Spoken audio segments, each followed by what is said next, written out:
Hi friend इस video के अंदर मैं आपको एमआरसीपी के अंदर कुछ फाइंडिंग बताने जा रहा हूँ कि जब हम एमआरसीपी करते हैं ना तो उसके अंदर फाइंडिंग जो हमारी कैलकुलस है। एमआरसीपी क्या होता है? मैग्नेटिक रेजोनेंस कोलेंजियोपेनक्रियोटोग्राफी, क्योंकि उसके अंदर हमें बाइलरी सिस्टम को देखना होता है कि बाइलरी सिस्टम की जब हम एमआरआई करते हैं तो उसके अंदर कुछ आपको डायग्नोज करके मैं दिखा रहा हूँ कि कैसे आपको बाइलरी सिस्टम को डायग्नोज करना है। ठीक है, तो सबसे पहले अभी देखिएगा ध्यान से। सबसे पहले मैं आपके सामने Cornell T2 SSFSC sequence open कर रहा हूँ, जो हमारा जो सिंगल शॉट फास्फेनिको सीक्वेंसेस है कॉर्नल में लिया हूँ मैं। ये T2 बेस सीक्वेंस है। इसके अंदर आपको कुछ फाइंडिंग में दिखा रहा हूँ। देखो, जब भी आप एमआरसीपी डायग्नोज करेंगे ना तो एमआरसीपी डायग्नोज करने के लिए मोस्टली आपका 70% इसमें कैलकुलस देखने के लिए होता है, और इसके अलावा कोई कार्सिनोमा का केस हो या गॉल ब्लैडर कोलिसिसाइटिस का केस हो, पेनक्रेटाइटिस का केस हो, या पेरिएम्पुलरी मास हो, या पेरिएम्पुलरी कोई लीजन हो, या कुछ इस तरह का, या पेनक्रेटिक लीजन हो, पेनक्रेटिक मास हो, कुछ इस तरह का लीजन की चीज़ों को डायग्नोज करने के लिए हम एमआरसीपी करते हैं। तो देखो, इस एमआरसीपी के केस में आपको मैं जीबी स्टोन और कॉमन हिपैटिक डक्ट्स के अंदर स्टोन के बारे में एक्सप्लेन करने जा रहा हूं, तो प्लीज़ मेरी वीडियो को ध्यान से देखिएगा। जब भी हम एमआरसीपी में स्टोन डायग्नोज करते हैं ना तो T2 वेटेड सीक्वेंस में स्टोन आपको ब्लैक दिखती है। इस चीज़ को याद रखना है आपको। एमआरसीपी में जो स्टोन है उसकी जो इंटेंसिटीज़ है वो हाइपो इंटेंस दिखती है। ये देखो, ये कैलकुलस पड़े हुए हैं सारे, ये कैलकुलस है।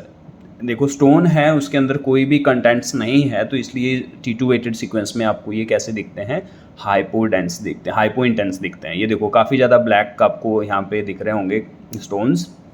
तो जब भी आप एमआरसीपी देखो, पहले इमेज को अच्छी तरह से आइडेंटिफाई करो, और उसके अंदर देखो यहाँ पे आप काउंट भी कर सकते हैं। देखो कितने क्लियर आइडेंटिफाई विजुअलाइज हो रहे हैं। काफ़ी मल्टीपल कैलकुलस पड़े हुए हैं, मोर देन 10 to 11 12 के आसपास है।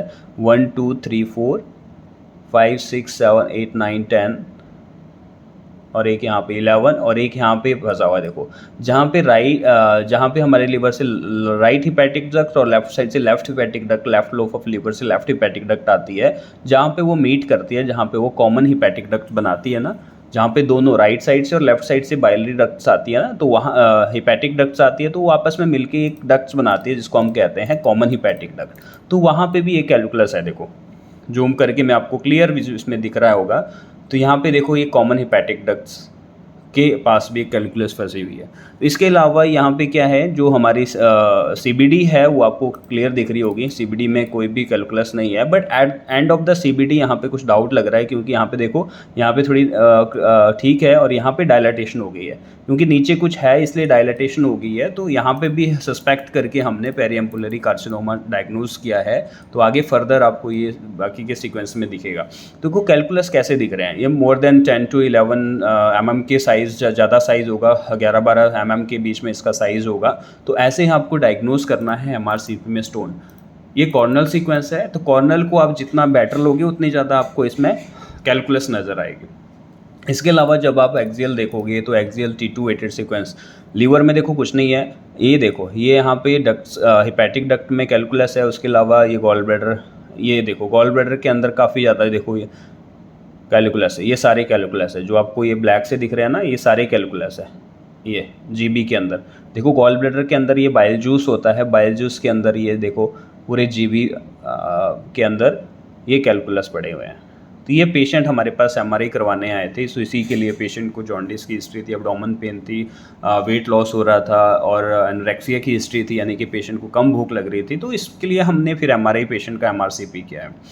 ठीक है, तो ये फर्दर आप ऐसे डायग्नोज कर सकते हैं। डायग्नोज करने के बाद जब भी आप फर्दर एक थिन सेक्शन देखोगे, तो मैंने एक्सियल फेस एक थिन लिया है, तो उसमें आपको क्लियर, इसमें थोड़ा सा और क्लियर पता चलेगा। एक स्टोन यहाँ है, और यहाँ पे देखो मल्टीपल कैलकुलस है। और उसके अलावा जो हमारा CBD है ना, CBD हल्की सी नैरो हो गई है। CBD स्टंटिंग हुआ है पेशेंट को, CBD स्टंट इंस्टू CBD स्टंट डला हुआ है। और उसके बाद देखो यहाँ पे डायलेट हो गई है CBD, यहाँ पे डायलेटेशन है CBD की, और नीचे जाके ये नैरो हो गई है। देखो, इसके सराउंडिंग में कुछ फाइंडिंग है।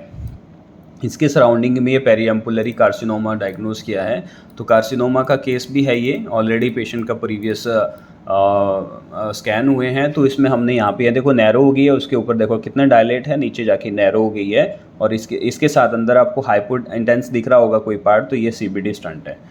ठीक है, तो ऐसे आपको जीबी के अंदर कुछ चीज़ें होती है वो डायग्नोज करनी है। पेनक्रियाज ठीक है, देखो पेनक्रियाटिक डक्ट यहाँ पर क्लियर आपको दिख रही होगी, पेनक्रियाज ठीक है, पेनक्रियाज के अंदर कोई भी ऐसे मेजर फाइंडिंग नहीं लग रही है। ठीक है, तो ऐसे हम डायग्नोज करते हैं। इसके अलावा जब भी आप 3D MRCP देखोगे, ये 3D MRCP सीक्वेंसेस में ओपन कर रहा हूँ, तो इसके अंदर भी आपको क्लियर ये डक्ट्स वगैरह दिख रही है। ये बाइलेड रेडिकल्स है, बाइलेड डक्ट्स है लीवर की। यहाँ पे देखो, यहाँ जाके नीचे ऑब्स्ट्रक्शन हो गया, देखो कॉमन हेपेटिक डक्ट जहाँ पे एंटर होती है, राइट और left hepatic duct, common hepatic duct के पास स्टोन है, और बाकी ज़्यादा ये आपके गॉल ब्लैडर के अंदर काफ़ी ज़्यादा मल्टीपल कैलकुलस। और यहाँ पे CBD देखो, ये देखो इसमें आपको CBD स्टंट भी दिख रहा होगा, ये दिख रहा है, ये हल्की सी एक वायर सी यहाँ पे दिख रही होगी आपको, ये CBD स्टंट है। यहाँ डायलेट है, यहाँ पे नॉर्मल पोजीशन में है, तो नीचे कुछ ऑब्स्ट्रक्शन है, इसलिए यहाँ पे डायलेटेशन है। तो पेरिएम्पुलरी कार्सिनोमा भी आपको हम इसमें डायग्नोज कर सकते हैं। तो एक्सियल T2 में क्लियर, एक्सियल फैट सेट में फिस्टा सीक्वेंस में क्लियर आइडेंटिफाई हो रहा है। ये देखो, इस एरिया में, इस पोर्शन में पूरा ये लीजन है। तो ऐसे आप MRCP की कुछ चीज़ें और कुछ फाइंडिंग आप ऐसे डायग्नोज करते हैं, मोस्टली गॉल ब्लैडर की स्टोन और कॉमन हेपेटिक डक्ट की स्टोन। ठीक है फ्रेंड्स, अगर ये वीडियो आपको कुछ हेल्पफुल लगे, ये फैट सेट भी आप लेते हैं इसमें, तो फैट सेट में भी आप अच्छी तरह से क्लियर आइडेंटिफाई करके इसको देख सकते हैं। तो अगर फ्रेंड्स आपको ये वीडियो कुछ हेल्पफुल लगे, तो प्लीज़ मेरी वीडियो को आप लाइक, शेयर एंड कमेंट करिए। Thank you very much.